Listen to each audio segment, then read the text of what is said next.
hermanos, Dios les continúe bendiciendo. Mi nombre es Dominica Angulo y hoy, por ser el Día del Niño, voy a compartir nuestro servicio dominical. Alabamos a Dios por todos los niños de la primera iglesia bautista de Guanare, toda Venezuela y el mundo entero. Vamos a empezar leyendo un pasaje de la Biblia que se encuentra en Lucas 18, 16 al 17. Y dice: pero Jesús llamó a los niños y dijo: dejen que los niños vengan a mí y no se lo impidan, porque el reino de Dios es de quienes son como ellos. Les aseguro que el que no recibe el reino de Dios como un niño, de ninguna manera entrará en él. Vamos a orar por todos los niños y las personas que nos ven desde nuestro canal de YouTube llamado La Primera Iglesia Bautista de Guanare y el canal 45 de Kairos TV. Oremos. Padre nuestro que estás en el cielo, te pedimos por todos los niños que no tienen hogar, Señor, que los cuidas, que los bendigas, que les proveas, Señor, que les des comida, que les des un hogar, que los ayudes a encontrar tu camino, Señor. A las personas que nos están viendo, Señor, protégelos, cuídalos y manténlos sanos. En el nombre de Jesús, amén. Ahora vamos a cantar Si en verdad eres salvo, di Jesús.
Si en verdad eres salvo, di las cuatro. Amén, Jesús. Si en verdad eres salvo, testifica con tu vida. Si en verdad eres salvo, di las cuatro. Amén, Jesús.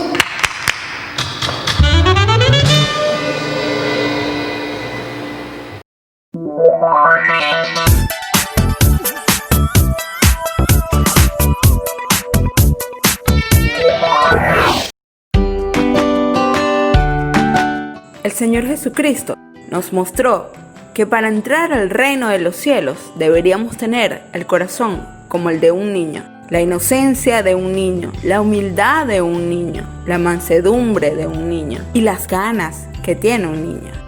Estamos viviendo uno de los momentos más difíciles de la historia de nuestro planeta. Sin embargo, nuestros niños siguen soñando. Nuestros niños siguen pensando en todas las cosas que pueden hacer en el futuro. Siguen pensando en qué forma ayudar y en qué pueden convertirse cuando sean grandes.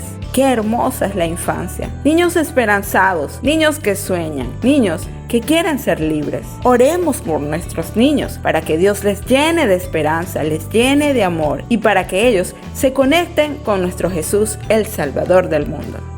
Un niño es el corazón de la persona que Dios quiere que esté con él, que le sirva. Un amor genuino, grandioso. Lucas 18:16 nos los dice mientras Jesús se acercaba a los discípulos diciéndoles que dejaran a los niños venir a él. Jesús ama a los niños y sabemos que nuestros niños son el futuro del mundo. el futuro de nuestro país. Hola hermanos y hermanas, mi nombre es Dominica Angulo. Yo les diré qué es lo que más me gusta de ser niño. En sí lo que más me gusta es jugar, ayudar, hablarle a otras personas sobre la palabra de Dios. Lo que más me gusta de ser niño es compartir con mi familia, y estar siempre con mi familia, jugar con mis primos. Lo que más me gusta de ser niño es poder jugar con mis amigos y también convivir con mi familia. Lo que me gusta hacer de niño es jugar con mis primos y con mi familia. Disfrutar y jugar con mis amigos. De ser niña es poder disfrutar, ir a la escuela, compartir con mis amigos, con mi familia, poder divertirme con demás niños y exponerles la palabra de Dios. ¿Qué es lo que me gusta más de ser niño? Es que puedo salir a la calle, puedo jugar y soy muy libre. Lo que me gusta más es compartir con mi familia, jugar con mi familia y estar junto con mi familia. De grande me gustaría ser artista famoso, me gustaría ser ingeniero en mecatrónica o decodificador de juegos. ¿Qué voy a hacer yo cuando sea grande? Voy a ser médico. Cuando grande me gustaría ser cantante profesional, pero también me gustaría ser psicóloga para ayudar a las personas con los problemas que necesiten. Lo que quiero hacer cuando sea grande, ingeniero civil. ¿Qué me gustaría ser de grande? De grande me gustaría estudiar diseño de moda, ya que me atrae mucho el diseñar ropa. Me gustaría aprender a coser y a diseñar la ropa. ¿Qué es lo que yo quiero hacer cuando sea grande? Yo quiero ser pediatra. ¿Qué quiero ser cuando sea grande? Abogado, porque me gusta ayudar a las personas. Y donde quiero ser grande, quiero hacer un constructor civil. Quiero darle un consejo a todos los niños de la primera iglesia bautista de Guanare, que antes de salir hay que usar mucha precaución. Hay que lavarnos las manos y usar nuestro tapaboca y en especial orar siempre. Feliz Día del Niño para todos. Les quiero mandar un mensaje a todos los niños cristianos. Cuídense, coman saludable, hagan ejercicio y muchas cosas más. Gracias. Y lo que les voy a decir es que estén en sus casas todo el tiempo, no salgan por nada en el mundo y lávense las manos y cuando vayan a salir carguen el tapaboca. Quiero enviarle un mensaje a todos los niños cristianos que un saludo muy grande, que pasen muy bien esta cuarentena. Recuerden que no podemos salir de casa a menos que sea algo urgente y si el caso es salir de nuestras casas, recuérdense mantenerse protegidos, usar el tapabocas y si no es necesario, por favor no salgan y quédense en casa. Un saludo para los hermanos de la iglesia. Recuerden quedarse en sus casas, cuidarse mucho y darle amor a sus familiares, a sus hermanos, a sus primos, a sus tíos, a todas las personas. ¡Feliz Día del Niño! Para todos nuestros pequeños de la primera iglesia bautista de Guanare, de nuestro país y del mundo entero. Dios les bendiga. Sigan soñando. Un niño tiene el corazón tan puro que es el que Jesús desea que le sirva. Por eso, cada día debemos desear ser como los niños, porque Dios ama a los niños.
Buenos días hermanos.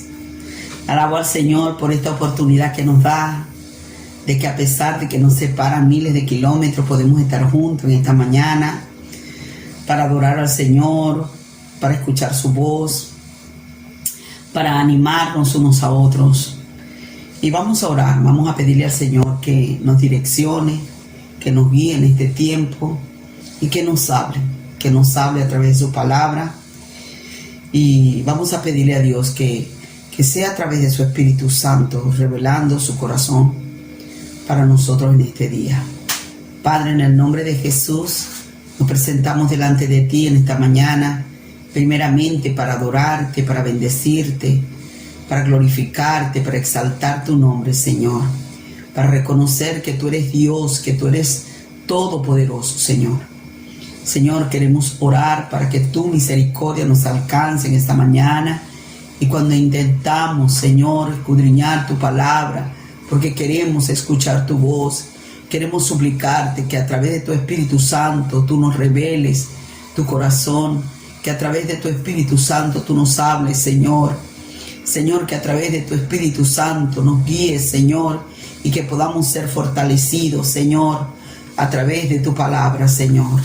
Bendice, Señor, la iglesia, bendícela, Señor, y te pedimos, Dios mío, que a través de tu palabra nosotros podamos ser fortalecidos para seguir adelante, Señor, en estos tiempos tan difíciles que vivimos.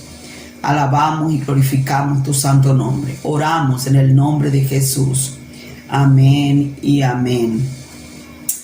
Bueno, amado, en estos tiempos tan difíciles que estamos viviendo, la verdad que cuando miramos el panorama del mundo vemos que la situación que rodea al planeta completo es una cosa tan extraña, y vemos lo que está sucediendo a través de la pandemia, de esta pandemia que estamos viviendo, donde ya son millones de personas que están infectados y ya casi alcanzamos 1 millón de muertos. Y la pregunta es, ¿qué hacer? La pregunta es, ¿cómo podemos mantenernos en pie en tan difícil situación? Y cuando oraba, el Señor traía a mi mente esta frase: desafiados para confiar en Dios en tiempos difíciles. Para nadie es un secreto que lo que vivimos en este tiempo, jamás nosotros pensamos que lo íbamos a vivir, pero la verdad lo estamos viviendo. Y Pablo, estando con su discípulo Timoteo, él le advirtió de estos tiempos. En el libro de la segunda carta a Timoteo, capítulo 3, él escribe y le dice: también debes saber esto, que en los postreros días vendrán tiempos peligrosos, porque habrán hombres amadores de sí mismos, avaros, vanagloriosos, soberbios, blasfemos, desobedientes a los padres, ingratos, impíos, sin afecto natural, implacables, calumniadores, intemperantes, crueles, aborrecedores de lo bueno, traidores, impetuosos, infatuados, amadores de los deleites más que de Dios, que tendrán apariencia de Dios, pero negarán la eficacia de ello. A estos evita. Y la primera cosa que miramos en este pasaje es que Pablo habla de los postreros tiempos. Ahora, cuando se habla de los postreros tiempos, ¿a qué se refiere? Puede ser los últimos días. Se refiere a los últimos días de un periodo determinado. Creo que Pablo estaba pensando entre la venida, el nacimiento de Cristo y su venida gloriosa. Y yo pienso que él estaba pensando en esos postreros tiempos. Y él le dice, la segunda cosa que yo veo, dice, él le advierte: vendrán tiempos peligrosos. Son épocas repletas de hombres con unas características muy específicas. Y en este pasaje yo veo 19 características que, aunque están aquí en la palabra, las vemos día a día. Dice hombres amadores de sí mismos. ¿Y cuáles son esos hombres amadores de sí mismos? Aquellos que no piensan en nadie, solamente piensan en su propio beneficio. También vemos de hombres blasfemos, ingratos. Pero algo que me llama la atención es hombre de afecto, sin afecto natural. Hermano, yo veo hoy la prensa, lo que está sucediendo, y yo me digo, Dios, la gente perdió el afecto natural. Ya ni siquiera son movidos a misericordia, a auxiliar a alguien. Al contrario, cada quien está tratando de satisfacerse a sí mismo sin importar la persona que tiene a su lado. Pero dice crueles, traidores, una lista que realmente, una lista que nos compunge y de verdad nos pone a pensar. 19 prácticas que representan personas que vivirán en los posteros tiempos. Pero si nosotros miramos a nuestro alrededor, este es el tipo de personas con las cuales estamos conviviendo. Pero en el versículo 5, él dice, a estos evita. Ahora la pregunta es, ¿cómo poder evitar a estas personas si cohabitamos juntos? ¿Cómo lidiar con tanta maldad? Ya no podemos salir a la calle solos. Ya nos da temor aún auxiliar a una persona que esté accidentada, porque no sabemos si esa persona nos va a agredir. Ya no sabemos realmente si podemos ayudar, si podemos obrar en algo, porque la maldad se ha multiplicado. Y la pregunta es, ¿cómo lidiar? ¿Cómo no relacionar con este tipo de personas si estamos viviendo con ellos? Y viene a mi mente el título de esta meditación: desafiados a confiar en tiempos peligrosos. Sé que como creyentes, como cristianos, cuando miramos lo que está pasando en el mundo con la pandemia, cuando está pasando aún en nuestra nación, lo que está pasando no solamente en nuestra nación, en el mundo, cómo se han caído los valores, cómo se han perdido los valores morales. Entonces la pregunta también es, ¿y dónde está Dios? ¿Qué está haciendo Dios? ¿Qué está haciendo Dios para solucionar esta situación? Es una pregunta que me imagino, hermano, que a ustedes les ha golpeado, porque a mí me ha golpeado. Cuando oro por mi nación, cuando oro por lo que está sucediendo, yo oro y le digo, Dios, ¿dónde está? ¿Por qué? ¿Por qué está sucediendo? Y sé que mi mayor desafío hoy es seguir confiando en Dios, seguir creyendo que Él está al control, a pesar de que lo que vemos, lo que ven nuestros ojos, lo que está delante de nuestros ojos, son cosas terribles.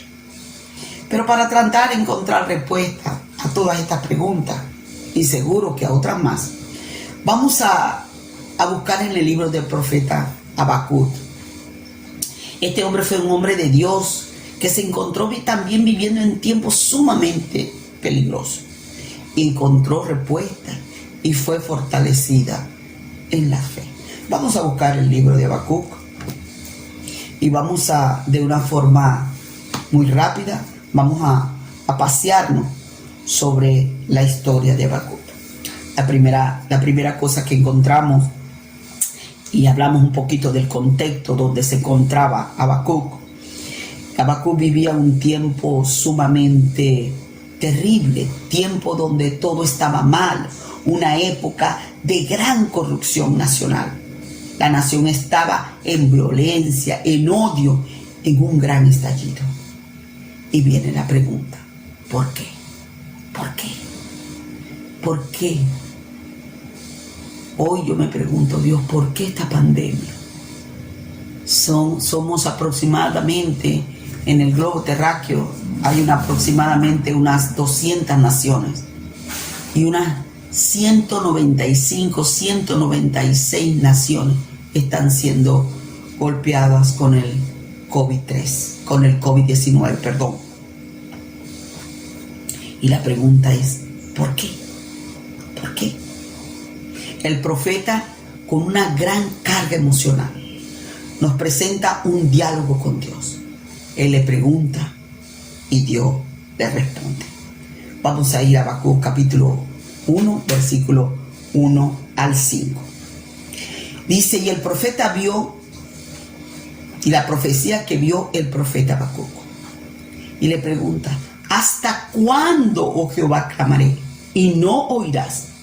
Y daré voces a ti a causa de la violencia y no salvas.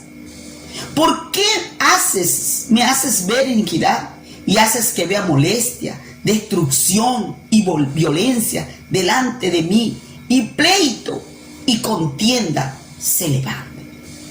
Por lo cual la ley se debilita y el juicio no sale según la verdad. Por cuanto el impío asedia al justo, por eso sale la ley torcida. Torce la justicia. La verdad que el profeta tenía una queja y él se dirige a la persona correcta con la reverencia que amerita a quien él se estaba refiriendo. La primera cosa que yo veo aquí en este pasaje y que yo puedo aprender es que tenemos una persona a quien nosotros podemos exponer nuestra queja. El mismo Señor nos invita. Él nos invita a que presentemos nuestras quejas delante de Él, asegurando que tendremos la respuesta indicada. En Isaías 41, versículo 21, dice, alegad por vuestras causas, dice el Señor. Presentad vuestras pruebas, dice el Rey de Jacob. El Señor nos anima a que nosotros nos acerquemos a Él y le presentemos nuestras quejas, nuestras dudas. Muchas veces yo en oración, viendo lo que pasa en nuestra nación, yo me he acercado con desaliento y le he dicho, Señor, ¿qué pasa? ¿Qué pasa? ¿Cuánto oramos? La iglesia está orando y pareciera que no sucede nada. Y no está mal que nosotros lo hagamos. En el Salmo 142, versículo 2, Él también habla. Delante de Él expondré mi queja, delante de Él manifestaré mi angustia. Así que, hermano, lo primero que yo aprendo en este pasaje es que yo puedo ir a la presencia de Dios y con mi corazón abierto decirle, Señor, esto está pasando. El profeta, con una carga emocional tremenda, él le dice, ¿hasta cuándo, oh Jehová, clamaré? Según lo que puedo ver en este tipo de pregunta, veo que no fue una oración momentánea que había hecho. Yo veo aquí, por la carga emocional, que él tenía tiempo orando. Señor, mira lo que está pasando. Mira el pecado que cae en la nación. Pero el profeta no obtuvo respuesta. Así que él cae en un profundo desaliento que lo lleva a culpar a Dios de no escuchar su ruego. Él le dice, ¿hasta cuándo, oh Jehová, clamaré y no oirás? ¿Cuántas veces nosotros hemos pensado esto? ¿Cuántas veces hemos orado por un hijo? ¿Cuántas hemos orado por una situación y decimos, es que Dios no escucha mi oración? Él acusa a Dios de que Dios no escuchaba su ruego. ¿Te has sentido tú alguna vez así? Mirar alrededor y ver a nuestra nación y verás cómo se está viniendo todo abajo.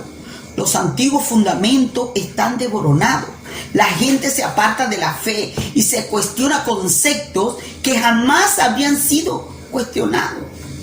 Las personas expresan sus dudas, hasta su sincera incredulidad, en círculos en los que nunca hubieran expresado antes sus dudas. Has estado orando por un ser amado, esperando ver cómo Dios los transforma y actúa en sus vidas, pero no pasa nada. Ese es el problema de la oración, que no obtiene respuesta. Es un problema muy importante y hace que profeta se sienta perplejo. La segunda pregunta la segunda queja que él le presenta a Dios es: ¿por qué me haces ver iniquidad? La nación entera se había apartado de Dios. La nación estaba viviendo sus propios caminos, satisfaciendo sus propios apetitos carnales. Y el profeta había orado: Dios, transforma la vida, que la gente se vuelva a ti. Pero la gente, al contrario, cada día se apartaba más del Señor. Y una cosa que alabo a Dios y me anima, hay un pasaje en la palabra de Dios que en este momento no recuerdo, pero dice que Él se acuerda de que somos polvo. Y Él no nos mira con reproche ni nos contesta con reproche, sino que al contrario, con mucha paciencia y con mucho amor, Él escucha nuestra oración y revela sus planes. Pero hay algo que me gustaría remarcar, hermano. Muchas veces, cuando pensamos como el profeta, yo me incluyo, se me olvida algo muy importante. Dios está al control, Dios lo sabe, hermano. Eclesiastés capítulo 11, versículo 5, hay un pasaje que me desafía a confiar. Dice: tú no sabes cuál es el camino del viento, dice Eclesiastés capítulo 11, versículo 5. Tú no sabes cuál es el camino del viento, o cómo crecen los huesos en el vientre de la madre encinta. Así ignoras la obra de Dios, el cual hace todas las cosas. Hermano, a pesar de que no veamos en el momento la respuesta a nuestro clamor, hermano, el Señor está trabajando. Me impresiona este pasaje, porque nosotras, las mujeres que hemos estado embarazadas, tenemos el bebé en nuestro vientre y no sabemos cómo ellos se están desarrollando. Solamente sabemos, sentimos en nuestro espíritu, sentimos en nuestro cuerpo que ese bebé va creciendo y sentimos que está creciendo. Pero no podemos ver, no tenemos ni idea cómo se van creciendo los huesos. El Señor dice: así como tú no ves, pero realmente yo estoy trabajando. Así es Dios. Dios está trabajando en medio de toda esta ruina que encontramos en el país. Dios está trabajando a pesar de la ruina que está en toda Europa, Asia, todo golpeado con la pandemia, gente perdiendo sus trabajos, gente que tenían su seguridad en su riqueza, que lo han perdido todo. A pesar de todo eso, Dios está trabajando. A pesar de que veamos que parece que la nación nuestra se cae y no vemos nada, parece que nada sucede, hermano, Dios está trabajando. Y viene la respuesta. Versículo 5 del mismo capítulo. Y el Señor le dice: Habacuc, mira entre las naciones y ved, asombraos, porque haré una obra en vuestro día, que aun cuando os contare, no la creeréis. Hermano, Dios está trabajando en nuestra nación. Dios está trabajando en nuestras vidas. Y aunque nosotros no veamos, Dios lo está haciendo. Y Dios va a hacer un milagro en nuestra nación. Dios va a hacer un milagro en nuestra vida, que aun cuando nos las contare, no las vamos a creer. Dios le dice al profeta Habacuc: yo estoy trabajando. Y yo voy a levantar una nación. Voy a levantar a los caldeos. Es una nación cruel, presunciosa, pero yo voy a usar esta nación para castigar el pecado de la nación, para remover la simiente de la nación, para que la gente se vuelva a mí. Y en el versículo 6, 7, 8 y 9, el profeta, Dios le habla al profeta de la fiereza y del poder de los caldeos.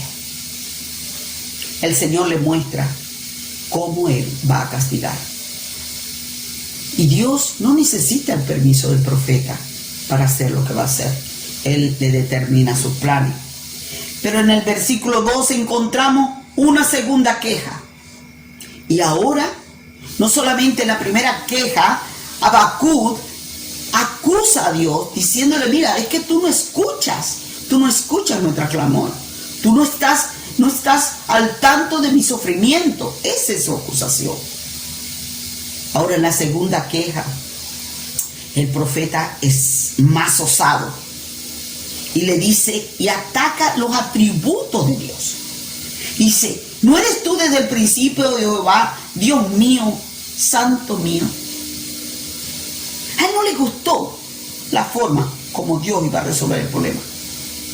Y en el versículo 13 dice, muy limpio eres de ojos para ver el mal, ni puedes ver el agravio. ¿Por qué ves a los menospreciadores y callas cuando destruyen el impío al más justo que es? Nuevamente, Dios le responde con el amor y la paciencia que lo caracteriza. Yo alabo a Dios por esa paciencia y por ese amor. ¿Cuántas veces de una forma irreverente nosotros le reclamamos a Dios? Porque Él no actúa de nuestra manera, porque no actúa como nosotros queremos, ni actúa en el tiempo que nosotros queremos. Pero Él con su paciencia nuevamente le contesta a Habacuc. Le dice, mira Habacuc, escribe la visión, escríbela, declárala, porque aunque tardare, sin duda llegará. El Señor le dice a Habacuc, no estoy jugando, esto es serio. Y puedes escribirlo, porque va a llegar, va a ser, yo voy a hacer lo que he prometido. Y Él le habla. Y le habla también de los caldeos, porque la verdad que los caldeos eran un pueblo bien malo. Y le dijo, mira, no te preocupes, que de ellos también me voy a encargar. También con ellos me voy a entender y voy a castigar la iniquidad de este pueblo. Pero en el capítulo 2, Él hace la declaración más importante en la historia de la humanidad. Él le dice, mira, he aquí aquel cuya alma no es recta, se enorgullece, mas el justo por la fe vivirá. Y Él hace mención de la fe. El apóstol Pablo cita este pasaje 2 veces. Romanos capítulo 1, versículo 7, y dice, porque en el evangelio la justicia de Dios se revela por la fe, y para fe, como está escrito, mas el justo por la fe vivirá. Gálatas capítulo 3, versículo 11 dice, para reiterar la doctrina de la justificación por la fe. Y por la ley ninguno se justifica para con Dios. Es evidente, porque el justo por la fe vivirá. Efesios también nos habla, Efesios capítulo 2, versículo 9. Nos habla porque por la gracia sois salvos por medio de la fe. Y esto no es de vosotros, pues es un don de Dios. Así que nos habla de esa fe que es un don de Dios disponible a través de la persona de Jesucristo. Es mismo una fe que nos salva, una fe que nos sostiene durante toda la vida. Y vivimos la vida cristiana por la fe. Así que el desafío es, a pesar de lo que estemos viviendo, a pesar de lo que esté a nuestro alrededor, a pesar de lo que nuestros ojos están viendo, nosotros seguimos anclados en la roca y desafiados a confiar en Dios, porque no confiamos en las circunstancias, confiamos en un Dios todopoderoso. A diferencia del orgulloso pueblo de los caldeos, la cual su alma no es recta dentro de él, y sus propósitos y sus deseos y su corazón no es correcto, también recibirían. Pero nosotros no somos hechos justicia, porque nosotros somos hechos justicia por la fe en Cristo. Somos totalmente justificados, porque Él ha intercambiado su perfecta justicia por nuestro pecado. Gloria al Señor. El libro del apóstol Pablo en segunda carta a los Corintios, capítulo 5, versículo 21, dice: al que no conoció pecado, por nosotros lo hizo pecado, para que nosotros fuésemos hechos justicia de Dios en él. Hermano, Dios nos ha dado ese don precioso de la fe, para que nosotros nos sostengamos como viendo al invisible y creyendo en el gran poder de Dios. Y a través también de la fe, nosotros podemos vivir la vida cristiana. Hermanos, si nosotros no tuviéramos la fe en Jesucristo, si no tuviéramos ese desafío de confiar, nosotros no pudiéramos mantenernos en pie. Pero alabamos al Señor porque nos ha dado su Espíritu Santo, que nos ayuda en nuestras debilidades. En los siguientes versos del capítulo 2, el profeta habla del pecado de la nación, del pueblo de los caldeos, y habla del castigo que Dios traerá. En este capítulo, el profeta hace dos declaraciones o dos sentencias que hablan del poder universal de Dios. En el versículo 14 dice: porque toda la tierra será llena del conocimiento de Jehová, como el agua cubre la mar. Hermano, no importa lo que esté sucediendo, no importa lo que estén viendo nuestros ojos, la tierra será llenada del conocimiento de la gloria de Jehová. Y nosotros como iglesia, Dios nos ha llamado para que seamos esa atalaya a un mundo que está perdido. Hoy la gente, dicen las estadísticas, que los medicamentos que más han escaseado en las farmacias aquí en Europa son los antidepresivos. Nosotros, la iglesia, somos los llamados a llenar toda la tierra del conocimiento de su palabra. Hablarle a la gente, vale la pena confiar en Dios. Ya es difícil vivir en este mundo con tanta maldad, pero sin Dios, sin Cristo en nuestra vida, esto es imposible. No lo podremos lograr. Y nosotros como iglesia somos los llamados a abrazarnos a la fe, a esa fe que nos desafía, como dice el autor del libro de los Hebreos. Porque sin fe es imposible agradar a Dios. Porque las personas que se acercan a Dios tienen que creer que Él existe y es galardonador de los que le buscan. En estos tiempos difíciles no nos queda de otra sino abrazarnos con una fe ardiente y desafiados a confiar en el Señor. Porque sabemos, como nos habla el libro de Eclesiastés, Dios, hermano, está trabajando. Dios está trabajando en tu situación, hermano. No lo dudes, créelo. Y si quieres lo escribe, como el Señor le dijo al profeta. Escríbelo, porque esto se va a cumplir. Porque escribirlo es una manera de certificar de que eso va a suceder. Hermano, Dios va a darte respuesta a tu situación. Dios lo va a hacer. Escríbelo. Hoy escríbelo. Dios me va a responder. Dios va a cambiar esta situación. Dios va a hacer que la cosa cambie.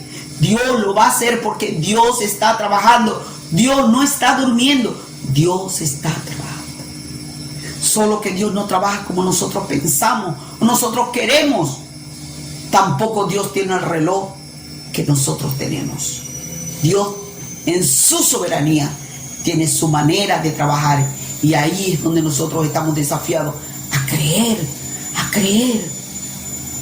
que Dios lo va a hacer. Y la otra sentencia, que acalla las voces del mundo, pero inclusive nuestras propias voces.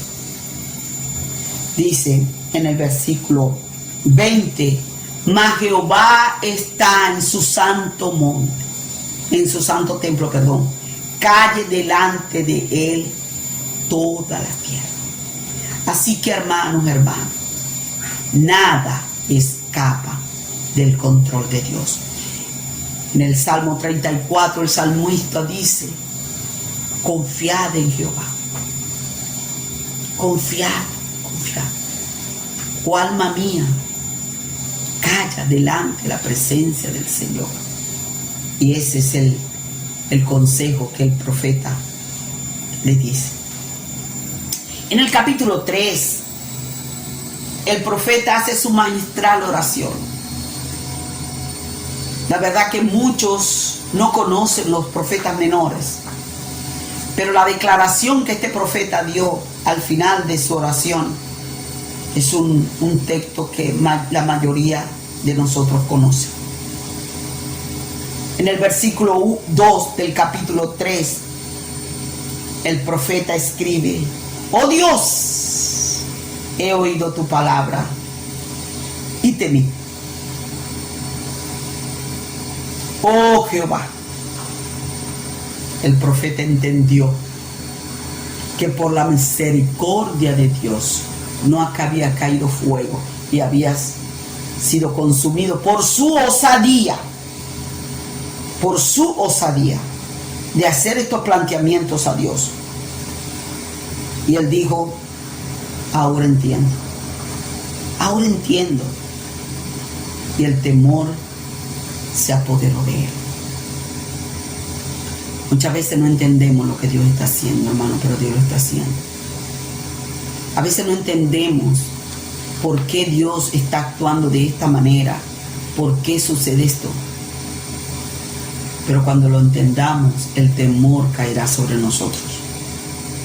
Lo mejor es callar delante del Señor. Callar delante del Señor. Y el profeta hace otra declaración, y es una oración que toca mi corazón. Y él le dice: Señor,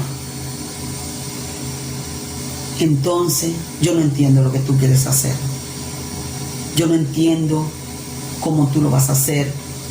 Solo te pido que avives tu obra en medio de los tiempos. En medio de los tiempos, hazle conocer. Y la oración que debe ser hoy: Señor, aviva tu obra en mi vida. Aviva tu obra en mi vida. El profeta Habacuc reconoce la soberanía y la magnitud del poder de Dios. En todo el pasaje que seguimos adelante, él hace una narrativa del poder de Dios. Él habla de la majestad de Dios. Él habla de su gloria. Y dice: su gloria cubrió los cielos y la tierra se llenó de su alabanza. El resplandor fue como la luz. Él tuvo una visión del poder de Dios. Rayos brillantes salían de su mano, y ahí estaba escondido su poder. Delante de su rostro iba mortandad, y en sus pies salían carbones encendidos. Él vio el poder inmenso de Dios. Dice la palabra de Dios: al que cree, todo es posible. Al que cree, todo es posible. Una vez Jesús le dijo a un hombre: ¿tú crees que hay algo que sea difícil para mí? Esa es la palabra que Jesús te dice en esta mañana. Hijo, ¿tú crees que hay algo que sea difícil para mí? Amado, hoy cuando estás pensando en ese problema que te agobia, en esa situación que te agobia, El Señor te dice, hijo, ¿tú crees que hay algo que sea difícil para mí? ¿Tú crees que hay algo que yo no pueda hacer? Hijo, ¿tú crees que esa situación que tú estás viviendo, tú crees que yo no la puedo cambiar? Y esa oración nos confronta. Y tenemos que decirle, Señor, perdona nuestra incredulidad. Él mismo reconoce el poder y la misericordia de Dios. Y finalmente, Él termina con una declaración hermosa. Dice en el versículo 17 al 19, si podéis leer conmigo, dice: aunque la higuera no florezca, ni en las vides haya fruto, aunque falte el producto del olivo y en los labrados no den mantenimiento, y las ovejas sean quitadas de la manada y no haya vaca en los corrales, con todo yo me alegraré en Jehová y me gozaré en el Dios de mi salvación. Jehová el Señor es mi fortaleza, el cual hace mis pies como de sierva y en mis alturas me hace andar. Cuando habla en el versículo 17 de la higuera, es un fruto tan importante en los países de Medio Oriente. Cuando habla del producto del olivo, ¿sabe que en estas naciones de Medio Oriente el aceite no solamente es usado para cocinar, sino que se usa como un adherente para comer el pan? Hay gente que solamente come pan con aceite.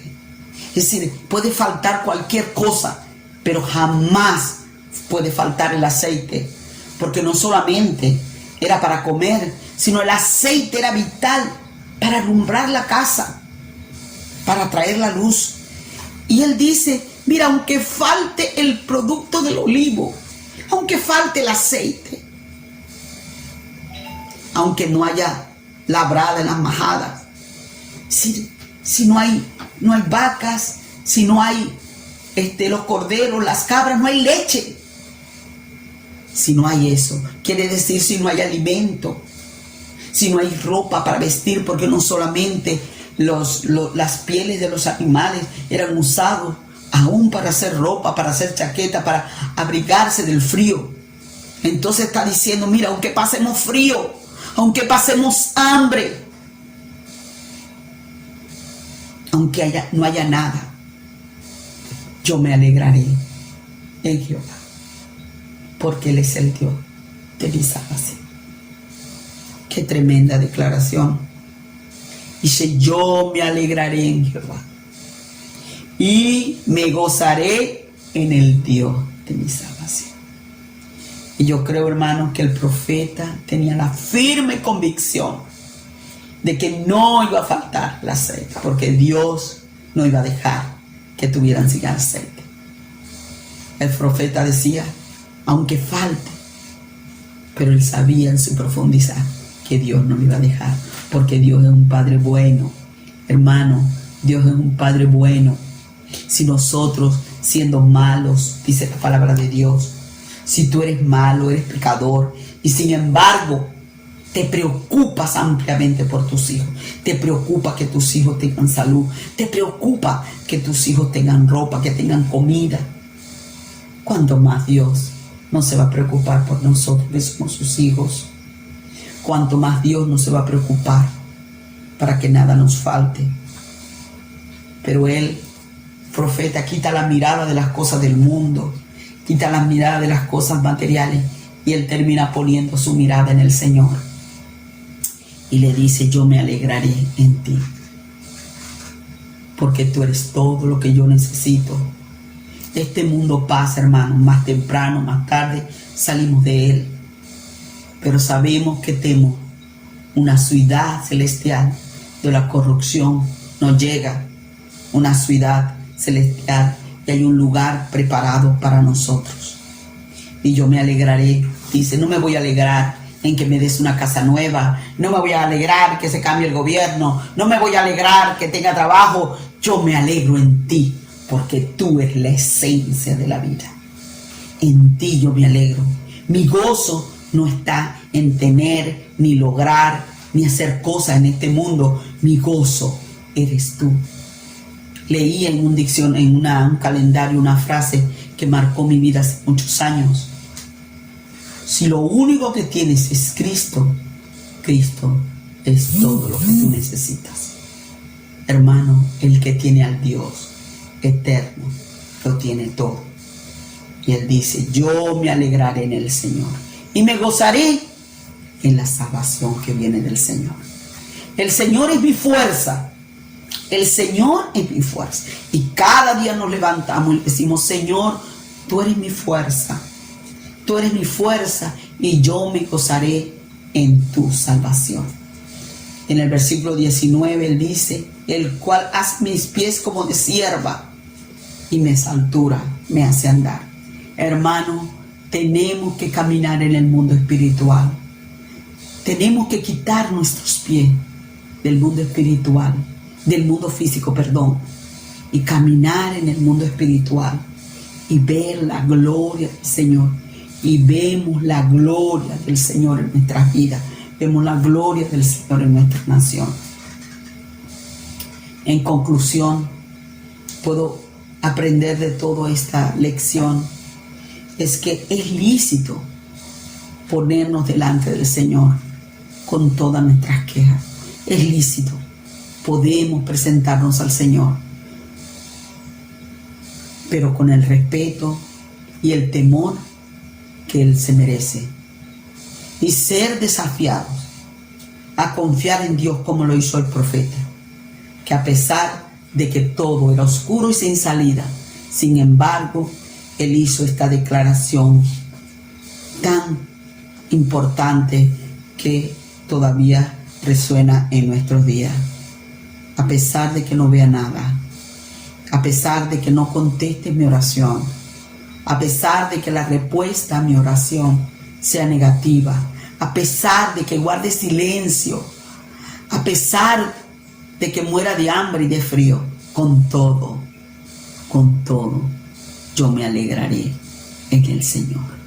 Con todo, no me postraré delante de los baales de este mundo. Así que, amados hermanos, quiero dejar este mensaje porque el gozo del Señor nuestra fortaleza es. Desafiados a confiar en tiempos peligrosos. El Señor les bendiga, hermano. Abrazos, saludos y que el Señor nos ayude. Para finalizar este servicio dominical, vamos a cantar el himno 511, Cristo me ama. ¡Feliz Día del Niño!